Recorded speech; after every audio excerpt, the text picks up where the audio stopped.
ఒకటో అధ్యాయం 16వ శ్లోకం. త్వయా అంటే నీలో, త్వయా వ్యాప్తం ఇదం సర్వం, ఇదం విశ్వం, త్వయి ప్రోతం యథార్థతః శుద్ధ బుద్ధ స్వరూప త్వం, శుద్ధ బుద్ధ స్వరూపతః త్వం.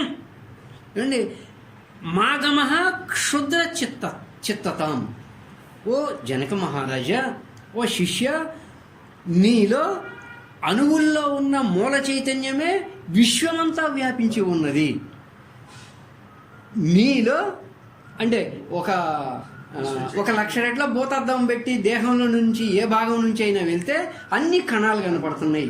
ఆ కణాల నుంచి ఇంకో లక్ష రెట్ల భూతార్థం పెట్టి వెళ్ళామంటే అన్ని అణువులు కనపడుతున్నాయి. ఆ అణువుల నుంచి లక్ష రెట్ల మైక్రోస్కోప్తో వెళ్తే అణువుల లోపల అంతా చైతన్యమే ఉంటుంది. అవునా? అలాగే నీ అణువుల్లో ఉన్న మూల చైతన్యమే విశ్వమంతా వ్యాపించి ఉన్నది. అంటే నీ అణువుల్లో ఉన్న మూల చైతన్యము, విశ్వంలో వ్యాపించి ఉన్న విశ్వ చైతన్యము ఒక్కటే. నీ అణువుల్లో ఉన్న మూల చైతన్యము, విశ్వంలో వ్యాపించి ఉన్న మూల చైతన్యము, నా అణువుల్లో ఉన్న వ్యాపించి ఉన్న మూల చైతన్యము ఒక్కటే. ఏనా సార్? నీలో అణువుల్లో ఉన్న మూల చైతన్యమే విశ్వమంతా వ్యాపించి ఉంది. ఆ మూల చైతన్యమునే బ్రహ్మము అంటారు, లేదా పరమాత్మ అంటారు. ఆయన్నే భగవంతుడు అంటారు, ఆయన్నే దైవము అంటారు. ఎవరిలో ఉంది? అందరిలో ఉంది.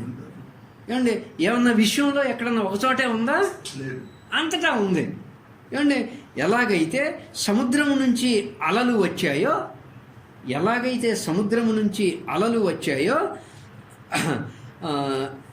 ఈ విశ్వ చైతన్యము నుంచి నామరూపాలతో ఉన్న అన్ని పదార్థాలు ఏర్పడ్డాయి. సముద్రం నుంచి అలలు ఎలా వచ్చినాయి? స్వభావంగా వచ్చేసినాయి.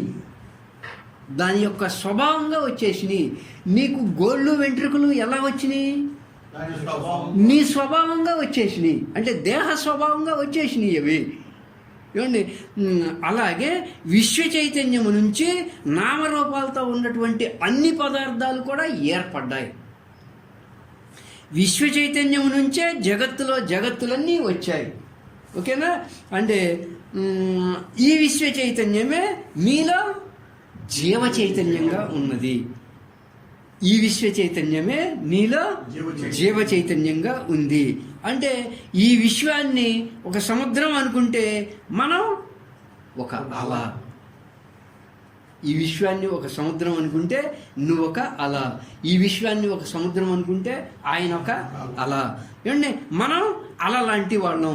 ఈ విశ్వం ఒక సముద్రం అనుకుంటే సమస్త జీవరాశులు, సమస్త జగత్తులు కూడా ఒక అల.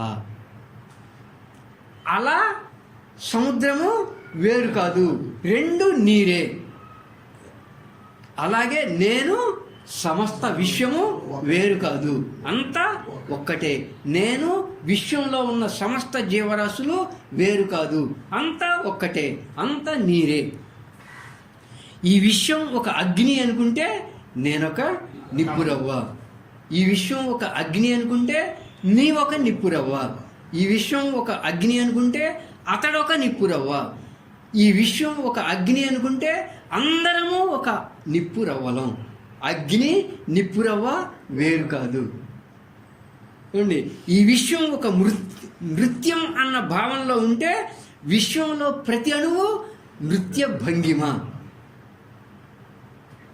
నృత్యానికి నృత్య భంగిమ వేరు కాదు. ఏమండి, అలాగే ఈ విశ్వం ఒక కచేరీ అనుకుంటే ఈ విశ్వం అంటే మనం ఒక రాగం. రాగము కచేరీ వేరు కాదు. అంటే దాంట్లో ఇది ఉంది, దీంట్లో అది ఉంది. ఏమండి, అదే ఇది, ఇదే అది. ఏమండి, ఆ భావనలో కనుక మనం ఉంటే, ఓ జనక మహారాజా, ఆ భావనలో గనక మనం ఉంటే ఈ విశ్వ చైతన్యమే నాలో జీవ చైతన్యంగా ఉందని, ఈ విశ్వ చైతన్యమే అందరిలో జీవ చైతన్యంగా ఉందని, నీలో చైతన్యమే విశ్వమంతా వ్యాపించి ఉందని తెలుసుకోవాలి నువ్వు. నీ మనస్సే విశ్వం. మళ్ళీ వచ్చేసాడు విశ్వం. ఏమండి, విశ్వం అంతా విశ్వ చైతన్యమే. నీ మనస్సే ఈ విశ్వం. నీ మనస్సు చేతనే ఈ విశ్వభావన అంతా నీకు ఏర్పడింది. యాక్చువల్గా ఉందేంటి? విశ్వ చైతన్యం. కానీ విశ్వభావన నీకు దేని వల్ల ఏర్పడింది? మనసు వల్ల ఏర్పడింది. అంతా అగ్ని అనుకుంటే మనం ఒక నిప్పురవ్వ కదా. కానీ ఇక్కడ విశ్వభావన నీ మనసు చేతనే ఏర్పడింది. నీ మనస్సే విశ్వం. ఆకాశం లాంటి నిర్మల ప్రశాంత స్థితి నీ స్వరూపం. ఎలాగైతే మేఘాలు వచ్చిపోతూ ఉంటాయో అలా మనసు ఆలోచనలు వచ్చిపోతూ ఉంటాయి. కానీ మన అంతరంగం ఆకాశం లాంటిది. మన స్వస్థితి ఒక నిర్మల శుద్ధ జ్ఞాన స్వరూప స్థితి అని, అది స్వస్థితి అని తెలుసుకోవాలి.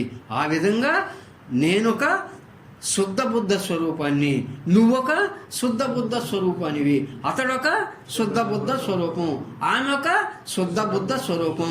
సమస్త జీవరాశులు కూడా ఒకే శుద్ధ బుద్ధ స్వరూపం. ఏమండి, కీటకం అంటే ఒక పురుగు భూమి మీద తిరుగుతూ ఉంటుంది. తాను తిరుగుతూ ఉన్నంతకాలం ఎలా తిరుగుద్ది? అది భూమి మీద ఒక కీటకం, ఒక పురుగు తిరుగుద్ది. సపోజ్ బొద్దింక అనుకోండి. ఎలా తిరుగుద్ది? అది తాను ఉన్నంతకాలం తన పొట్ట కోసమే జీవిస్తూ ఉంటుంది. ఏమండి, అలాంటి క్షుద్రమైన చిత్తమును నువ్వు పొందొద్దు. ఏమండి, మా గమహ క్షుద్ర చిత్తత. ఏమండి, ఒక శుద్ధమైన విశుద్ధ చిత్తాన్ని పొందు. అంతా విశ్వ చైతన్యమే. నేను విశ్వ చైతన్యమే, అంతా విశ్వ చైతన్యమే. అంటే ఒక శుద్ధ చిత్తముతో ఆకాశము లాంటి నిర్మల ప్రశాంత అంతరంగంలో ఈ జీవితంలో జరిగే సంఘటనల్ని, మన మనోదేహేంద్రియాల్లో జరిగే సంఘటనల్ని ఆకాశం మేఘాల్ని గమనిస్తున్నట్లుగా మన మనోదేహేంద్రియాల్లో జరిగే ద్వంద్వాల్ని మనం నిత్యం గమనిస్తూ మన సాక్షి స్వరూప స్థితిలో ఉండాలయ్యా. అదే ముక్త స్థితి అని 1వ అధ్యాయం 16వ శ్లోకంలో అష్టావక్రుడు జనక మహారాజుకు చెప్పారు.